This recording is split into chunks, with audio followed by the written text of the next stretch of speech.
Shalom y bienvenidos.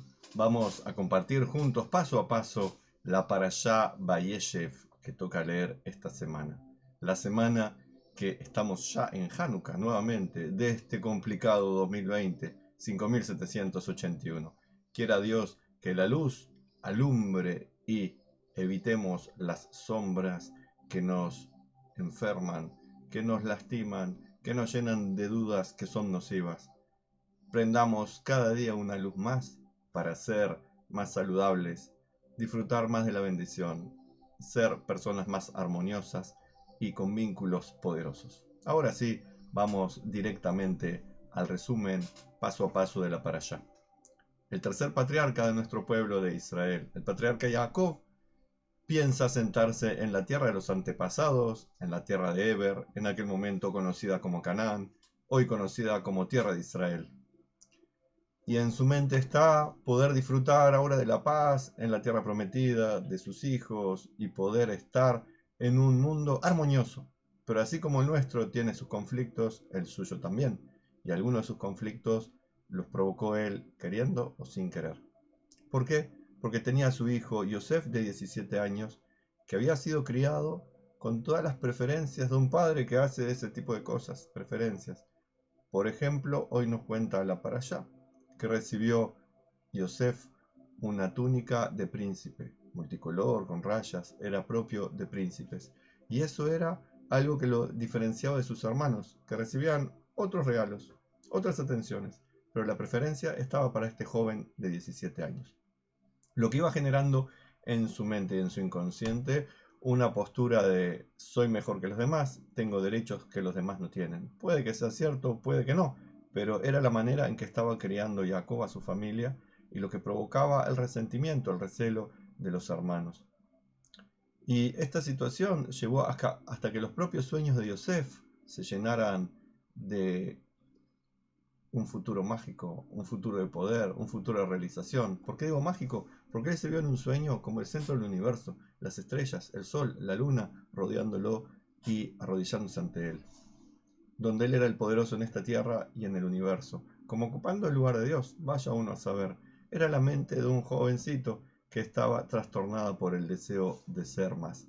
O quizás eran sueños premonitorios, revelaciones que el Eterno permitía que le llegaran a su mente, y en parte confundida por sus emociones y en parte sostenida por este mensaje de Dios, él se veía como el que iba a gobernar el mundo. Cosa que sabemos que fue efectivamente así, pero en aquel momento eran unos sueños disparatados y que provocaban aún más el encono, el enojo, la ira, el celo de sus hermanos, quienes quedaron muy enojados, no solo por esto de los sueños y las diferencias que hacía el padre, por otras cosas también. Entonces llegó que los hermanos estaban pastando con el ganado en el campo, el papá envió a Yosef a ver en qué andaban, porque hacía rato no sabía de ellos, y al verlo a lo lejos dijeron, ahí viene el soñador de sueños, vamos a mostrarle cómo se cumplen sus sueños, vamos a matarlo. Pero estaba el hermano Rubén, el mayor, pero que había perdido los derechos de primogénito, por un tema sexual confuso. El papá le había sacado los derechos de primogénito, Shimón y Leví, que venían luego en la línea, también quedaron fuera de la primogenitura, y Eudá estaba como el primogénito. Igualmente, dijimos, el preferido seguía siendo Yosef.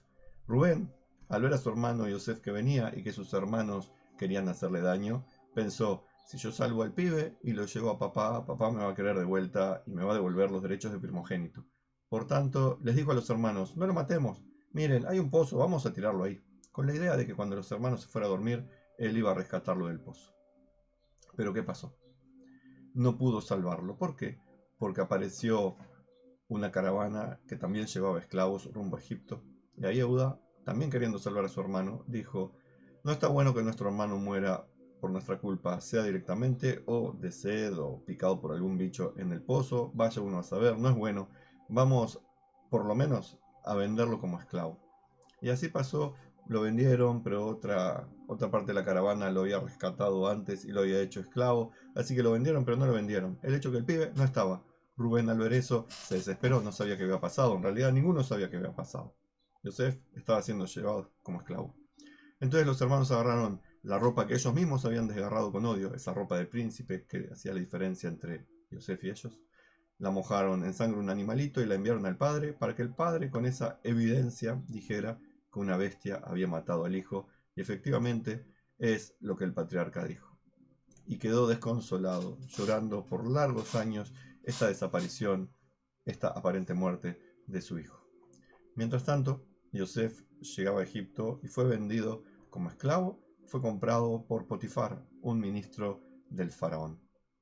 Pero la Torá ahí hace una pausa y se va a un cuento diferente, algo que tiene que ver con Yehudá, el que tenía los derechos de primogénito, que por algún motivo se separó de sus hermanos, estaba dedicado a sus cosas laborales, había fallecido su señora y dos de sus hijos habían fallecido también. Estaba el tercero que tenía que dárselo como esposo a Tamar, la joven con la que estaban casados sus dos hijos anteriores, pero no se lo dio para que no falleciera. Toda una historia que estaría bueno tener tiempo para estudiarla, por lo menos léanla en la Torá si quieren. El hecho que Yehudá sin saber tuvo relaciones sexuales con su nuera, con Tamar, y Tamar quedó embarazada de su suegro, sin que su suegro supiera que había dejado embarazada a su nuera. Y ahí, entre idas y vueltas, Tamar le demuestra que él es el verdadero padre de este niño y nace Pérez, del cual vendría el Mashiach, porque unas generaciones posteriores de Pérez vendría Boaz, y Boaz sería el patriarca de la familia de David. Y Boaz se casó con Ruth, que venía de Moab. También los moabitas tuvieron un origen un poco extraño sexualmente. Ahí una hija que tuvo relaciones sexuales con su padre, que era Lot. Lo hablamos en su momento, unas parshot atrás, cuando fue Sodoma y Gomorra. Así que el Mashiach tiene tanto del padre como de la madre historias oscuras en lo sexual. Como para decir que el Mashiach no es un ser mágico que viene de Espíritu Santo, sino de lo más bajo del mundo, donde las pasiones sin control, donde las ideas confusas, donde los engaños, todo permiten llegar al Mashiach, que con la fuerza de su voluntad, de su inteligencia, de sus emociones, de su lealtad a Dios, logrará cambiar todo eso negativo en luz. Convertir Hanukkah, el momento oscuro de la invasión, la conquista del enemigo, las prohibiciones sobre nuestra cultura, convertirlo en la luz de la esperanza y de la vida. Y ahí nació Pérez, el patriarca de lo que sería el Mashiach. Y volvemos a Egipto, donde el bello Yosef es remarcado como bello por la Torah, cosa muy rara porque la Torah no habla de aspecto físico por lo general, pero acá sí.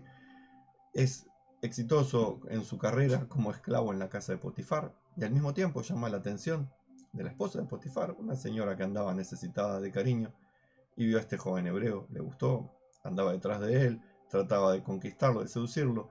El muchacho estuvo a punto de caer, pero logró contenerse, y entonces ella se ofende, lo acusa de que él quería violarla, lo acusa de hebreo, de extranjero, la xenofobia y el antisemitismo a full ya en ese momento. Y Potifar no tiene más remedio que creerle, entre comillas, a su esposa, y envía a prisión a Yosef.